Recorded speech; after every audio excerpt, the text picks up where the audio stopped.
go to into the history, during the early Vedic period, women enjoyed relatively favorable positions in society.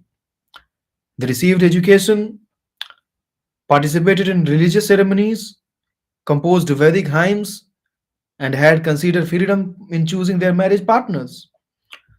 Female scholars such as Gargi and Maitri were celebrated for their philosophical contributions, and women like Apala, Lopamudra, and Ghosha are credited with composing hymns in the Rigveda.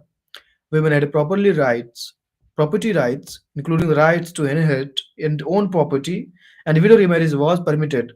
The practice of child marriage, sati, and parda were virtually absent during this period. However,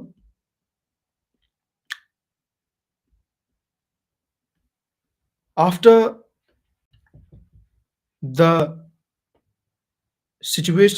egalitarian situation deteriorated significantly during the later Vedic period and the medieval era. By the medieval period, women faced several restrictions, including child marriage, prohibition of widow remarriage, denial of education, limited property rights, and in some communities, the practice of sati, the Manusmriti composed during the period, codified patriarchal restrictions, declaring that her father protected her in childhood, her husband protected her in youth, and her son protects her in old age.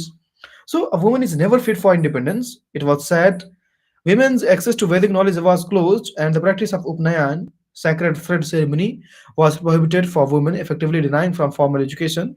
Nevertheless, even in these darker periods, significant regional variation existed. In part of the Kerala and Karnataka, matrilineal systems like Marumakkatyam and Alasantana persisted, where women retained considerable autonomy, property rights passed through female lines, and women enjoyed greater social freedom.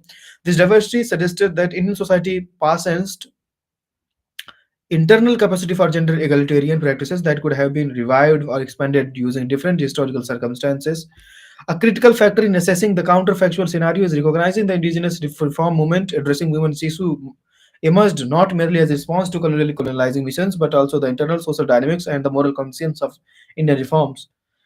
The movement demonstrated that Indian society possessed the intellectual and organizational capacity to challenge patriarchal practices independent of colonial intervention. And it was, I think, the year 1772 to 1833. Rajaram Mohan Rai, often called the father of Indian Renaissance, began his campaign against Sati in the early 1800 when both scriptural argument and rational critique. His effort culminated in the Bengal Sati Regulation Act of 1929. But it's crucial to note that Roy's activities preceded substantial British support, that the colonialism activities were initially reluctant to interface with native customs.